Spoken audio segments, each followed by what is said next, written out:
yang penting hatinya. Kalau yang penting hatinya, mendingan kita suka sekalian nggak usah baca Alkitab, nggak usah sembahyang, nggak usah ini semua, nggak usah. Yang penting hatinya, kita selamat ya sudah. No. Di dalam kerohanian, di dalam kekristenan itu ada aktivitas-aktivitas. Hal-hal itu tidak menyelamatkan. Aktivitas satu-satu yang menyelamatkan kita adalah perbuatan Yesus di kayu salib. Kita terima dengan cuma-cuma. Tapi setelah itu kita mengerjakan keselamatan kita, ada aktivitas-aktivitas yang tidak tergantikan. Salah satunya adalah menyembah, dan itu perabot yang ditaruh persis di jantung Tuhan.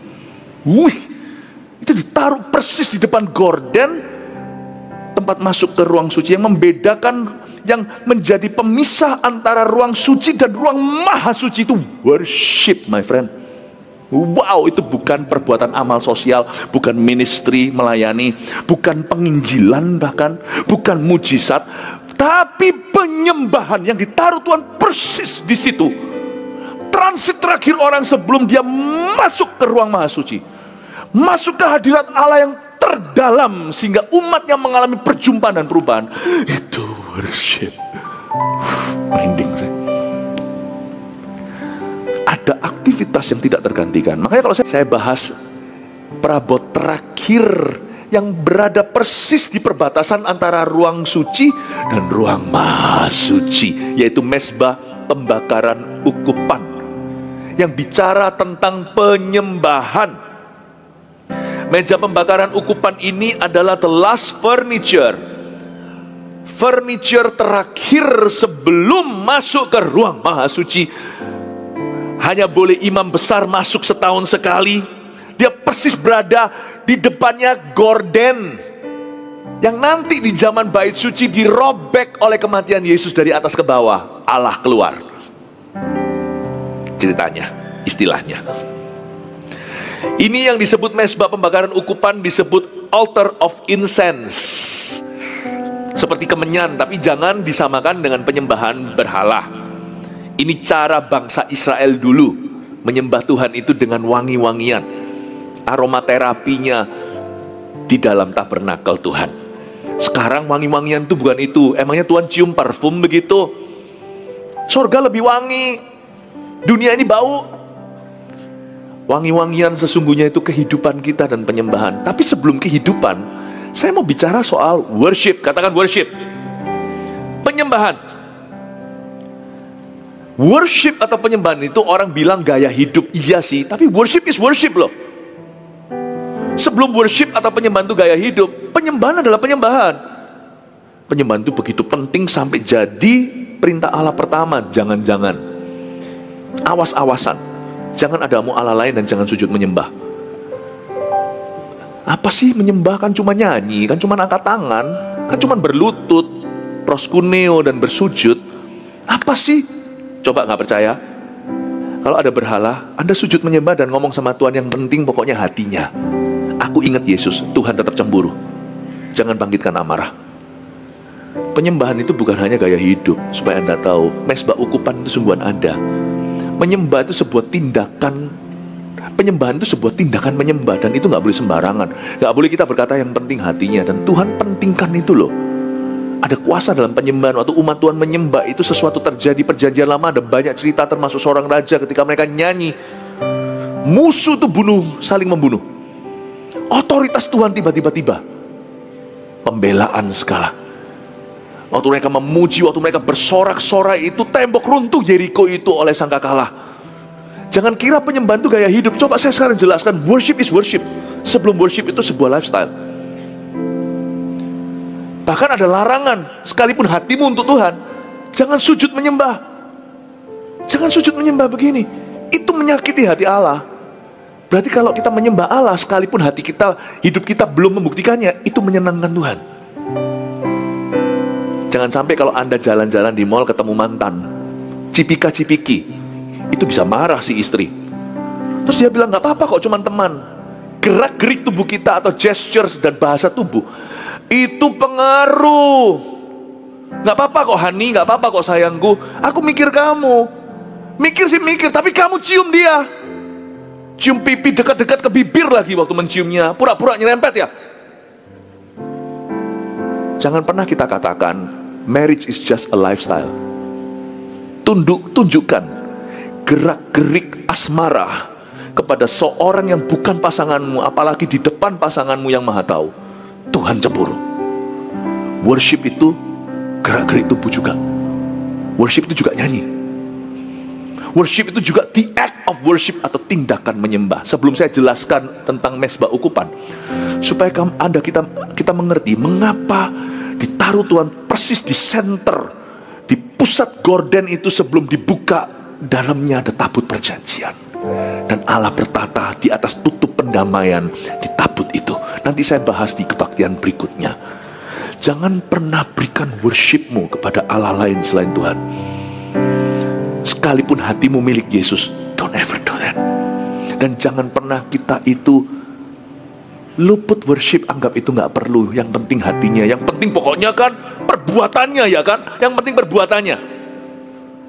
Jadilah suami yang setia, tapi jangan pernah bilang I love you ke istrinya. Jangan pernah tunjukkan cintamu, ekspresikan hatimu.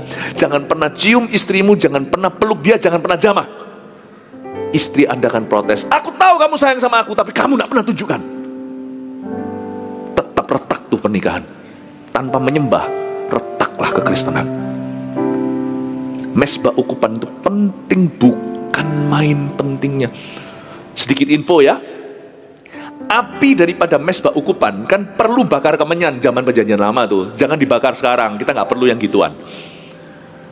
Apinya itu diambil dari perabot paling depan dan paling besar, yaitu mezbah korban bakaran. Jadi lucu, ya nggak lucu sih, tapi ini luar biasa. Di dalamnya ada sebuah wahyu. Api yang sama untuk pertobatanmu, pakai api itu untuk menyembah. Jadi api nggak boleh ambil api asing, dia harus ambil dari perabot paling luar. Ketika orang bertobat karena mezbah korban bakaran, itu tujuannya altar of burnt offerings atau altar of sacrifice. Tujuannya itu adalah sebuah altar untuk mempersembahkan hidup orang itu pada Tuhan. Di dalamnya terletak, termasuk roh pertobatan orang itu. Tuhan, aku mau menyerahkan hidupku kepadamu. Mezbah luar pertobatan, persembahan hidup, persembahkan hidupmu sebagai korban yang hidup dan berkenan, itu dipakai untuk penyembahan. Nah, di sini masuk lifestyle. Apa yang kita worshipkan, hidupi. Gak boleh orang hidupnya begini, worshipnya begitu. Itu api asing, itu api pelin-pelan. Makanya setiap orang yang bertobat bisa memuji Tuhan dan bisa menyembah. Karena Anda punya alasan. Kenapa? Karena Anda sudah diselamatkan. Sekarang kita baca dulu ayatnya ya, sebelum saya lanjut, karena ada banyak pewahyuan yang bisa Anda terapkan. Keluaran 30 ayat 1 sampai 10 cukup panjang. Jadi coba saya jelaskan ayat, nanti berhenti di mana terserah tuntunan Tuhan. Kita baca ayat 1 dulu. Haruslah kau buat mezbah tempat pembakaran ukupan. Haruslah kau buat itu dari kayu penaga, ya, sehasta panjangnya dan sehasta lebarnya, sehingga menjadi 4 persegi. Tetapi haruslah 2 hasta tingginya. Tanduk-tanduknya haruslah seiras dengan mezbah itu. Berhenti di situ. 2 ayat dulu. Sekarang mari kita lihat materi khotbah ini. Kalau baca beginian itu kan bingung ya. Meskipun kita semua punya Roh Kudus, kita tahu kebenaran, tapi supaya kebenaran itu dijabarkan, disitulah perlu urapan pengajaran. Nanti Anda bisa tahu sendiri, oh ini firman Tuhan, enggak, itu di hatimu akan ada kliknya. Kalau salah kita juga tahu, ini kok enggak beres, ini off. Tapi perlu dijabarkan. Jadi baca Alkitab itu jangan merasa Alkitab itu iseng semuanya. Kalau baca Alkitab, perjanjian lama selalu dibaca dalam terang perjanjian baru. Selalu ada hubungannya. Setiap ini, gak usah kita cari hidden meaning, atau gak usah selalu cari arti rahasia, juga gak perlu. Tetapi setiap kita baca seperti ini, jangan cuma dilewati. Ini pasti ada hubungannya dengan hubungan kita dengan Tuhan. Ini ada hubungannya dengan hubungan Kristus dengan jemaatnya. Saya baca lagi, haruslah kau buat mezbah. Kita semua tahu mezbah itu tempat pembakaran ukupan atau altar of incense. Berarti ini adalah mezbah worship atau penyembahan. Nah, kita lihat materinya, haruslah kau buat itu dari kayu penaga. Kayu penaga saya mendapat arti sederhana bahwa human worship is very weak and imperfect. Kenapa worship penyembahan itu kuat? Bukan penyembahan kita yang kuat, tapi siapa yang kita sembah itu kuat. Makanya jangan sembarang sembah. Engkau akan menjadi seperti yang kau sembah. Sembahlah yang mati, Anda akan mati rohani. Sembahlah yang hidup, hiduplah hatimu. Tapi worship itu, pembakaran ukupan itu, perabot ini pakai kayu penaga. Kalau Tuhan sungguhan mau emas, suruh malaikat yang menyembah. Suaranya nggak fales, musiknya lengkap. Belum lagi mereka memuji menyembah Tuhan tidak ada cacat celah. Malaikat jatuh kecuali kalau malaikat yang bersih kan nggak pernah jatuh dalam dosa. Kalau Tuhan cari penyembahan yang sifatnya emas seperti logam mulia, nggak cari kita gerejanya. Penyembahan kita itu maksimal kayu penaga jikalau bukan jerami. Makanya itu seorang worshiper nggak boleh gaya. Kalau kita gaya, kita harus lihat malaikat yang nggak kelihatan. Kita jauh di bawahnya. Kita ini lelucon cara kita nyanyi, cara kita main musik. Itu nggak ada apa-apanya dibandingkan choir sorga. Sorga ada kurnya nggak? Ada. Coba baca cerita di Bethlehem. Tiba-tiba ada satu bala tentara. Di sorga itu tentaranya bisa nyanyi semua. Luar biasa. Satu tangan pegang pedang seperti Mikael, satu tangan pegang kecapi. Oh, luar biasa. Makanya seorang worship leader, worship ministry, musisi, singer, gak boleh sombong rohani. Penggubah lagu, pencipta lagu, semua itu bukan untuk komersil sebenarnya, tapi hak-hak orang. Tapi semuanya itu untuk kemuliaan Tuhan. Lain cerita lah. Yang lain-lainnya mungkin bisa dikomersilkan, tapi yang sifatnya worship, saya rasa bukan itu utamanya. Bukan itu utamanya. Sebenarnya, ya, saya tidak akan mencampuri hak manusia, tetapi saya hanya bicara dari keyakinan dan nurani bahwa apapun yang sebenarnya sangat deep untuk Tuhan, itu bukan milik kita. Khotbah saya juga sama seperti ini. Untuk semua yang mau dengar, monggo silakan. Ini bukan hasil pemikiran saya, tapi ini hasil inspirasi dari Tuhan. Berikan cuma-cuma yang kau dapatkan cuma-cuma. Seorang worshiper secara profesi dan ministry tidak boleh gaya. Seorang preacher sama aja, pemberita Injil. Kita ini seperti pengemis yang temu roti lalu ceritain orang lain rotinya di mana kok. Tidak ada royalti bagi kami. Paham maksud saya? Tapi sekarang saya bicara tentang jemaat, bukan bicara tentang pelayannya. Ingat ya, worshipmu dan worshipku, penyembahan kita itu sudah lemah, nggak sempurna. Apalagi kalau kita tahu kita punya penyembahan nggak bisa sempurna, sesempurnalah menyembah Tuhan. Merem gitu, bukan bicara tentang, bukan saya nggak ngomong bahwa orang kalau pejam mata itu lebih holy, enggak. Sedangkan kita konsentrasi penuh aja hanya kayu loh. Taruh HP-mu itu kalau kita menyembah, serius sama Tuhan Yesus. Nggak ada ayatnya HP nggak boleh nyala, nggak ada. Tapi lakukan segala sesuatu dengan sungguh-sungguh. Hilangkan distraction. Maksimal hanya kayu. Jangan kita asal-asalan. Sempurna aja hanya kayu penaga. Apalagi kalau kita itu setengah-setengah atau separuh-separuh. Kalau engkau menyanyi, nyanyilah untuk Tuhan. Jika engkau berdoa, berdoalah sungguh-sungguh di hadapan Allah. Hai kayu penaga. Worship kita itu very earthly, very ordinary, sangat biasa. Makanya tidak ada orang itu bisa terlalu fanatik memuji itu. Daud menari-nari, istrinya bilang kamu seperti orang gila, mandul akhirnya dia. Mengejek orang menyembah itu kena tulah. Karena bagi Daud, bagi orang lain seperti orang gila, bagi Tuhan itu apa? Dia melompat-lompat, meloncat-loncat seperti anak kecil. Itu ekspresi cinta. Tuhan terima loh, lu mau apa? Worship kita itu harus segenap kekuatan. Karena sekuat-kuat kita menyembah, kita tetap gak sempurna penyembahan. Kalau saya baca kenapa dari kayu penaga, sangat humbling, sangat merendahkan hati kita bahwa human worship at best is still very weak. Penyembahan manusia terbaik pun masih lemah. Amin Bapak Ibu Saudara. Kalau begitu kita 11-12. Saya gak akan malu sama orang yang bisa nyanyi suara 2, suara 3, pecah suara. Kalau saya bukan pecah suara, mungkin kalau ada di antara kita yang gak yakin bisa nyanyi, saya suara pecah, beda lagi. Pecah suara dan suara pecah itu dua hal yang berbeda. Di sana bisa nyanyi suara 2, suara 3, saya 4/4. Gak apa-apa, nyanyilah. Di mata Tuhan, yang pintar nyanyi dengan yang tidak 11-12. Yang membedakan itu hatinya dan kesungguhannya. Yang bisa nyanyi kalau fales, lah berarti dia gak latihan. Tapi ini latihan terus fales. Bagi Tuhan tetap Tuhan terima. Kita memberi yang terbaik kalau kita tuh menyembah. Makanya itu kalau kita lagi saat teduh pribadi dan worship, tutuplah pintu di depanmu atau di belakangmu. Jangan disambi menyembah itu.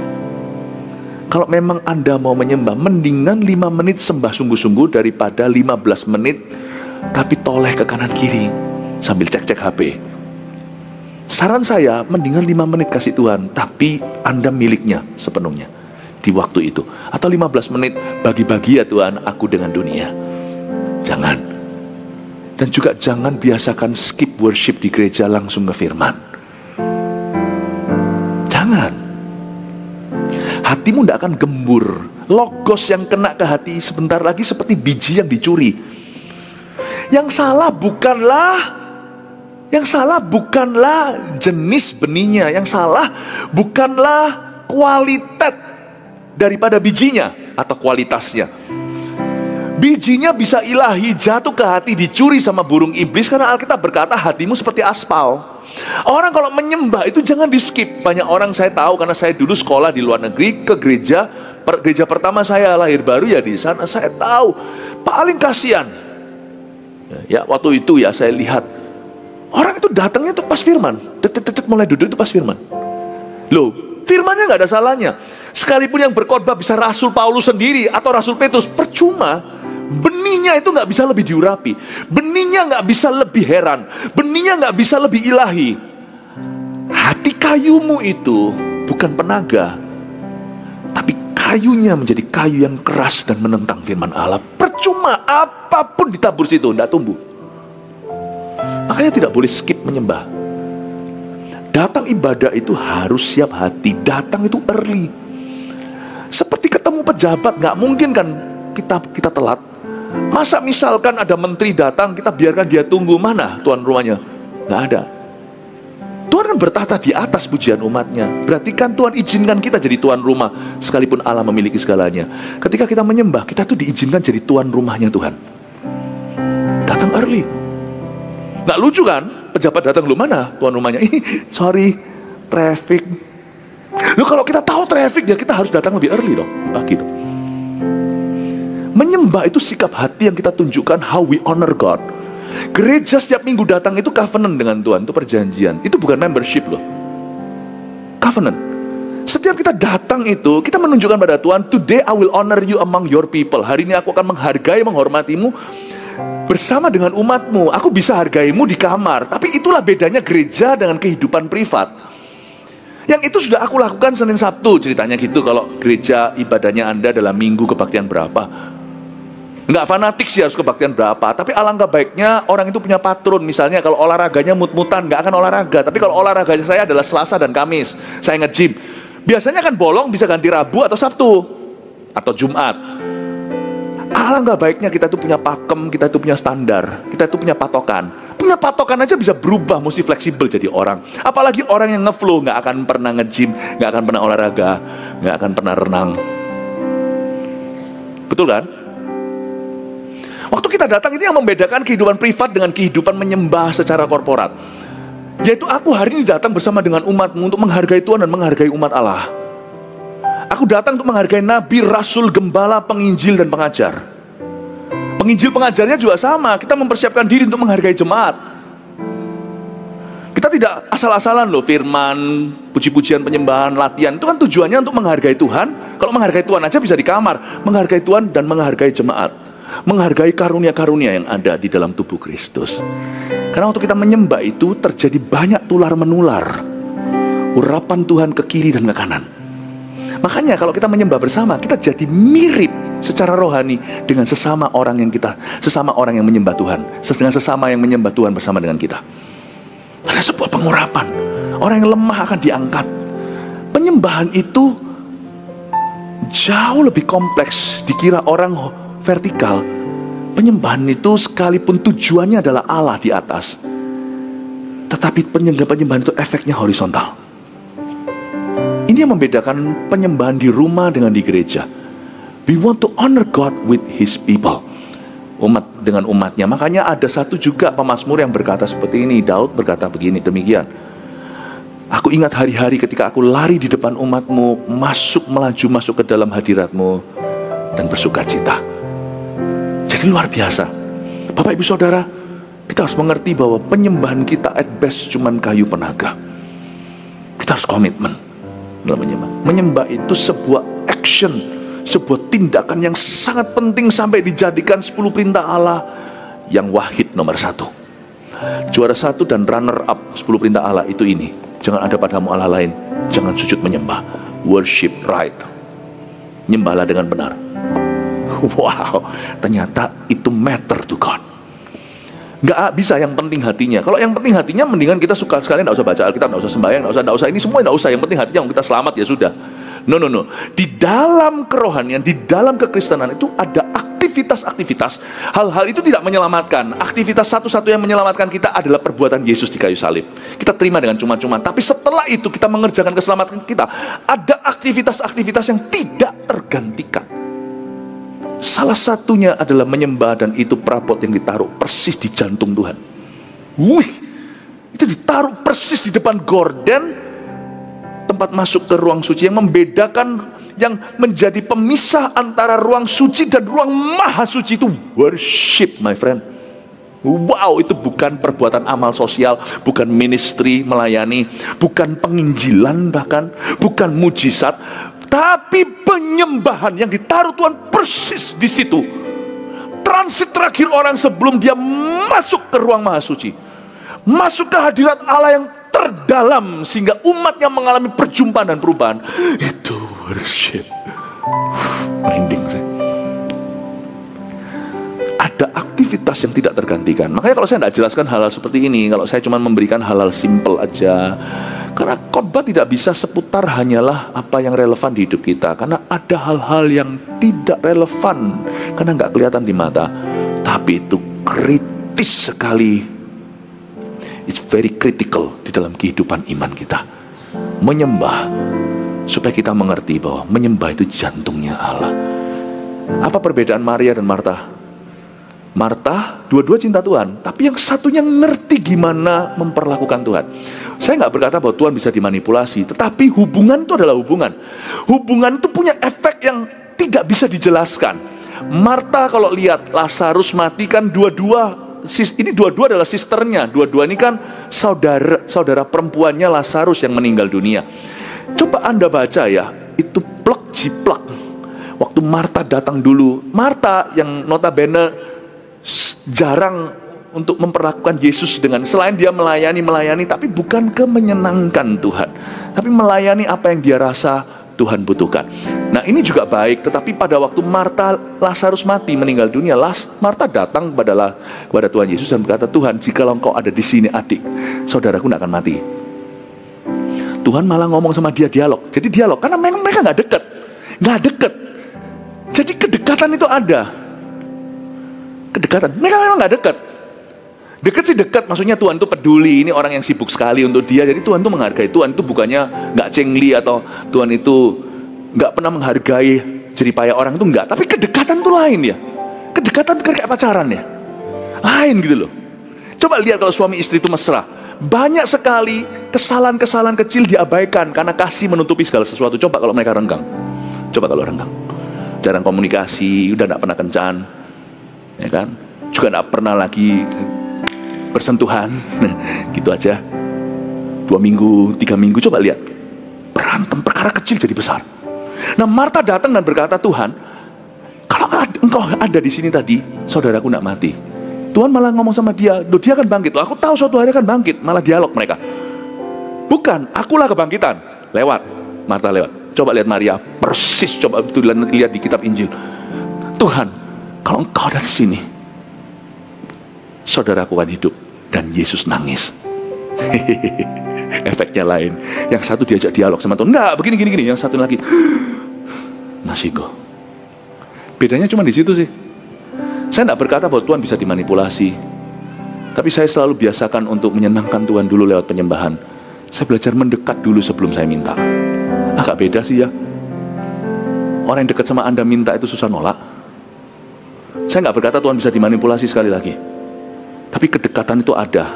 Yakobus berkata, mendekatlah kepada Allah, maka ia akan mendekat kepadamu. Inggrisnya, draw near to God, and He shall draw near to you. Saya harap kita mengerti what is worship. Karena banyak orang tidak memperoleh berkat. Saya nggak bicara soal materi. Mereka tidak memperoleh kedekatan dengan Tuhan sekalipun Kristen untuk cukup waktu, untuk waktu yang lama, sekalipun sibuk melayani. Saya tidak berkata pelayanan tidak penting. Kalau tidak ada pelayanan, gereja kita nggak bisa berdiri juga. Ini orang-orang berkorban. Tapi ingatlah, when worship, you worship. Saya senang pemain musik kita waktu mereka. Saya kadang-kadang memperhatikan gitu-gitu. Mungkin PAW nggak tentu menyadari kalau saya memperhatikan.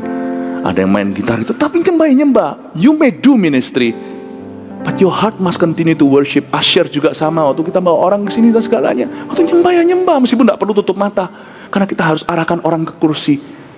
Jangan miss worship session atau sesi penyembahan, jangan pernah miss. Karena hatimu tidak akan gembur, akan terlewat sesuatu. Waduh, saya baru masih ayat 1, coba ayat 2 dulu ya. Sehasta panjangnya, sekarang kita lihat ukuran, oke? Katakan ukuran. Sehasta panjangnya dan sehasta lebarnya, sehingga menjadi 4 persegi. Perhatikan ya ukurannya, jangan bingung. Sehasta panjang, sehasta lebar, 1:1, sehingga menjadi 4 persegi. Ya, jadi 4 persegi, jadi kotak gitu, panjang, lebar, 1. Tetapi haruslah 2 hasta tingginya. Berhenti di sana di 2A, sebelum 2B saya jelaskan lagi. Panjang sehasta, lebar sehasta, 4 persegi kanan kiri. Jadi kotak gitu ya, seperti ini. Tapi tingginya harus 2 hasta. Saya mendapat pengertian sederhana kalau membaca ini dalam konteks perjanjian baru. Karena saya tahu ukupan itu penyembahan. Jadi gimana ya?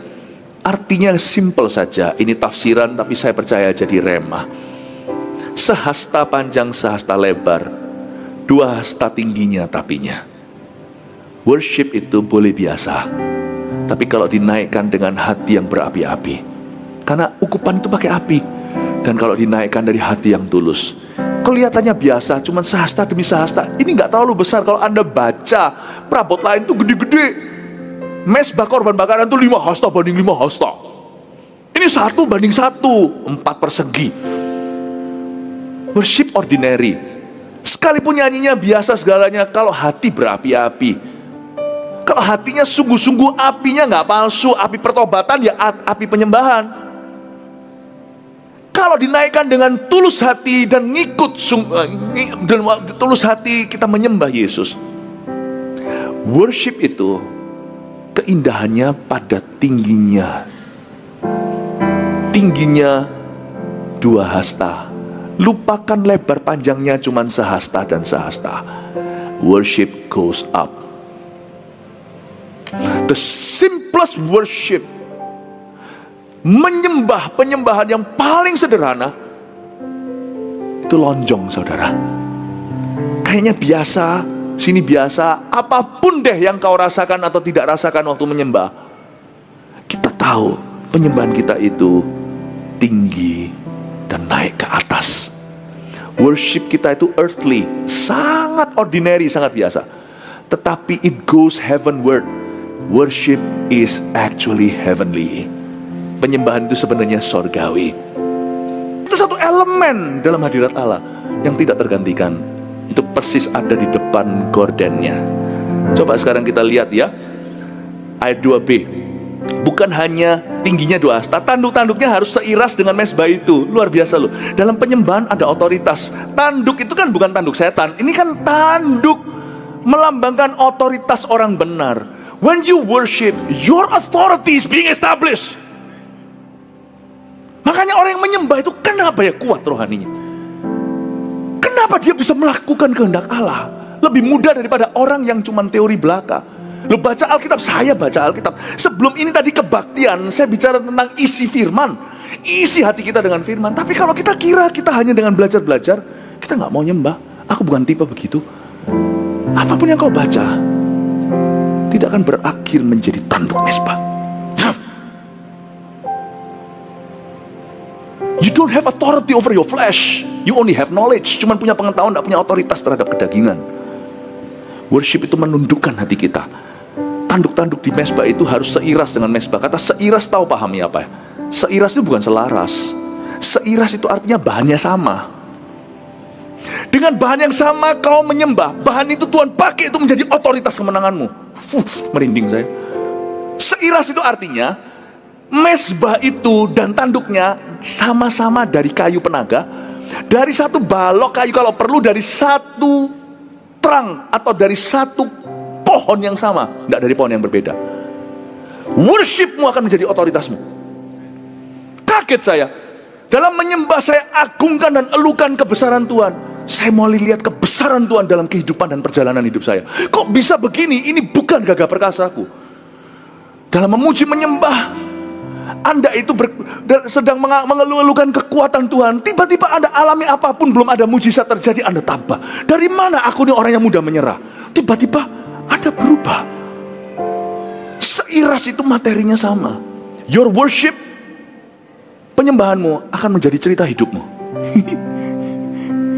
Luar biasa. Lompat aja sekarang ya. Anda belajar sesuatu, amin? Ya? Belajar sesuatu, amin? Yes, puji Tuhan ya.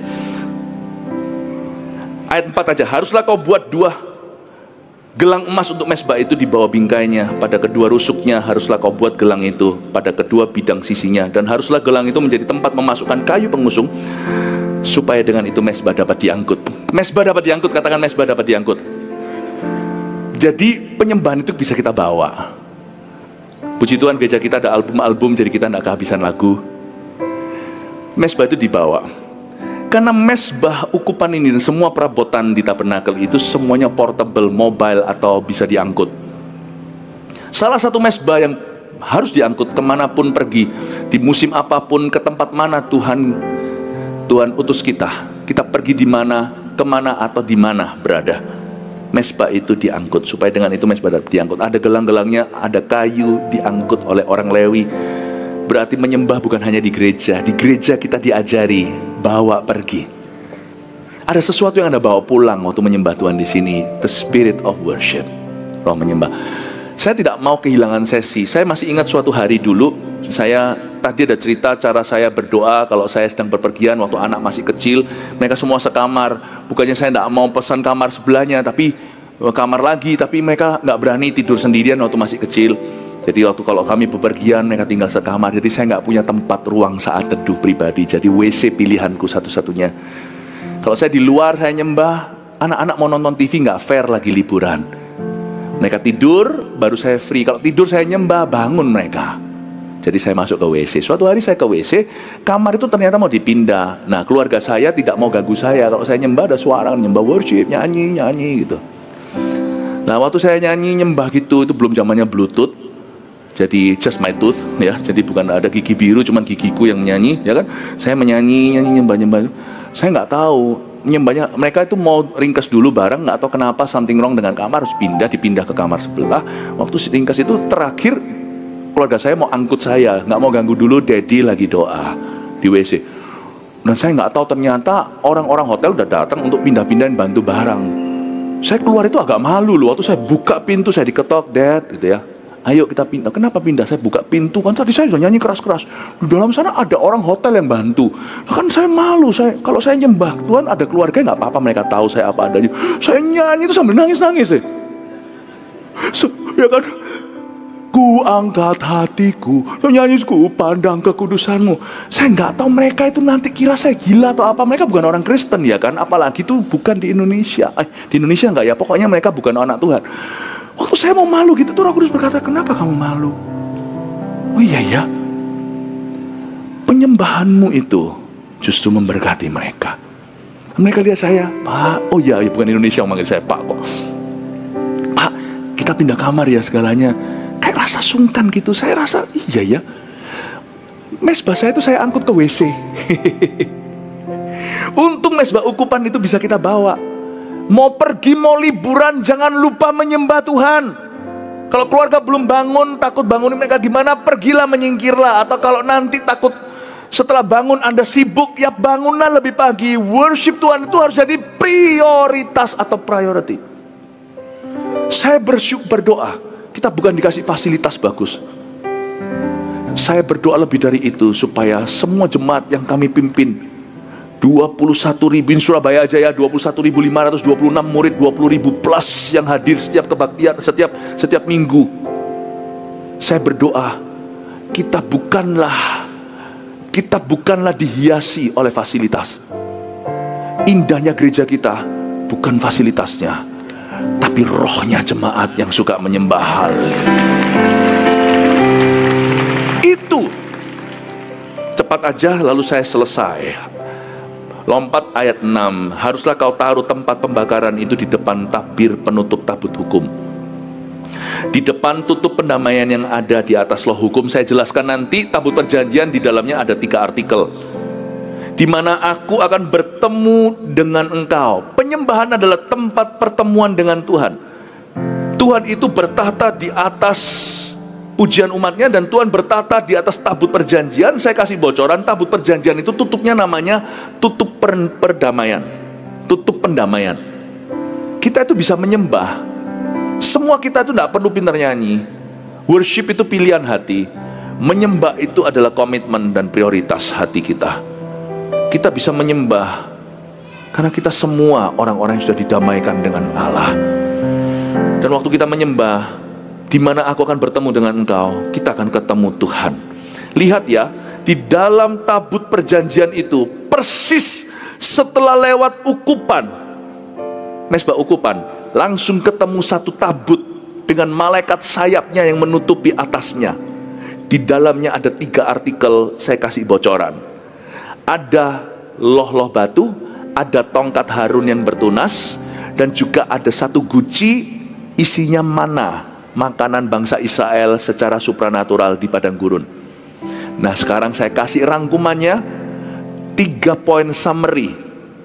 Catatlah ini, apa yang kita bisa pelajari dari mesbah pembakaran ukupan alias penyembahan. Tuliskan ya. 1, kita menyembah Tuhan karena Ia telah menyelamatkan kita oleh darahnya. Kita ini berhutang sama Tuhan selama-lamanya. Why we worship? Because we owe it all to Him. Paham ya? 2, jalan masuk ke dalam hadiratnya yang terdalam. Ayo apa? Imigrasinya itu loh, sebelum masuk ke ruang maha suci di mana ada tabut perjanjian, apa? Jalan masuk ke dalam hadirat yang terdalam adalah dengan menyembah. Don't skip worship. Don't skip. Ya? 3, penyembahan mendahului. Ada 3 artikel tadi, nanti saya jelaskan lebih rinci. Tapi sekarang dulu rangkumannya begini. Penyembahan mendahului penyediaan supranatural, yaitu mana. Anda bisa kasih tanda nanti, mana. Penyertaan ilahi, tunasnya, tongkatnya Harun yang bertunas, dan perjanjian dengan Allah. Herannya orang yang menyembah mengalami penyediaan Allah secara supranatural. Itu kayak nggak bisa jelaskan, nggak ada teorinya. Dan bukan karena mereka menyembah bukan karena itu loh ya. Bedakan, itu bukan yang dicari, itu efeknya. Aneh, orang yang menyembah itu mengalami penyediaan Allah secara supranatural. Karena persis perabotan itu menuju langsung di depan guci dan mana. Kita harus tahu, worship leads to that. Episode berikutnya itu. Dan juga penyertaan ilahi, otoritas tadi, tongkatnya Harun. Kan Harun itu jadi gunjang ganjing. Musa dibilang, kamu jangan meninggikan diri, emangnya lu saja. Aku juga bisa khotbah, aku juga bisa lakukan yang kamu lakukan. Musa berkata, ya wis, ya wis. Mana tongkat Harun? Nanti kita lihat ya, yang dipilih Tuhan dengan tongkat kalian, Korah, Datan, Abiram, taruh sini. Nanti yang dipilih Tuhan, tongkat itu bertunas. Nggak mungkin lah ya, tongkat kok bertunas, nggak ada tanahnya, keluar tanaman yang tidak mungkin tanpa tanah. Ini bukan pakai teknologi sekarang, segalanya itu ditaruh gitu aja. Ditaruh tempat ada matahari lagi. Disimpan, boom, keluar kebun-kebunan di tongkatnya Harun. Di sini susah dijelaskan. Orang punya segala teori, semua metode dicoba. Satu hal yang tidak berhasil, mereka tidak bisa meniru penyertaan Allah dalam hidupmu. Nggak bisa. Semua dicoba, nggak bisa. Coba ya, orang kalau disertai Allah, kalau ada orang iri, semua orang mencoba cara-cara gimana caranya menjatuhkan, nggak bisa meniru. Ada dua hal, kalau nggak meniru ya menjatuhkan. Nggak bisa. Silakan cobalah. Nggak bisa. Ini nggak bisa, ini berkat orang menyembah, itu nggak bisa. Bukan berarti sana kalah menyembah, sembah itu bukan pertandingan. Tapi hatinya itu nggak benar sama Tuhan. Coba lihat perjanjian dengan Allah. Lu kok perjanjian? Bukankah hukum hukum 10 perintah Allah itu kan ada 2 batu. Pecah toh. Lalu habis itu Tuhan buat lagi karena Musa marah karena perkara lembu emas itu. Lalu habis itu kan ada 2, itu disimpan di dalam di dalam tabut perjanjian. Tapi kalau Anda baca nanti ya, tidak pernah ditulis di dalamnya ada 10 perintah Allah. Tuh, kata perintah tidak disinggung, tapi perjanjian itu perintah hanyalah kendaraan untuk ajarkan keturunan berikutnya. Kalau kamu mau jalan sebagai umat pilihan, perhatikan 10 perintah Allah. Tapi intisari dari 10 perintah Allah itu bukanlah peraturan, perjanjian. Heran orang yang menyembah. Coba lihat, anak cucunya dipilih Tuhan. Kaget ya. Itu satu hal yang tidak bisa ditiru. Obed Edom itu, tabut perjanjian, 3 bulan diberkati. Anda baca tuh keturunan Obed Edom, itu satu-satu jadi. Keturunan Korah cuma 1 yang di Mazmur 84. Keturunan yang lainnya yang itu apalagi nggak ada. Lihat ya, orang yang menyembah Tuhan itu ada perjanjian yang diturunkan. Bukan hanya ke keturunannya, ke orang-orang di sekelilingnya seperti Obed dan Edom. Cukup pewahyuannya sampai sana. Saya tidak perlu rinci, karena hati kita bukan ditujukan untuk manipulasi Allah. Nyembah itu harus tulus, karena kita nyembah seorang yang maha tahu. Jadi kalau nggak tulus ketahuan. Tapi orang tulus dengarkan firman ini dari Yesus, bahwa penyembahan yang sejati mendahului penyediaan secara supranatural, penyertaan ilahi, dan perjanjian dengan Allah. Biarlah hatimu semakin rajin menyembah. Sejak rooftop nanti, jadilah penyembah-penyembah yang jauh lebih benar dalam roh dan kebenaran. Haleluya. Kita tepuk tangan Tuhan.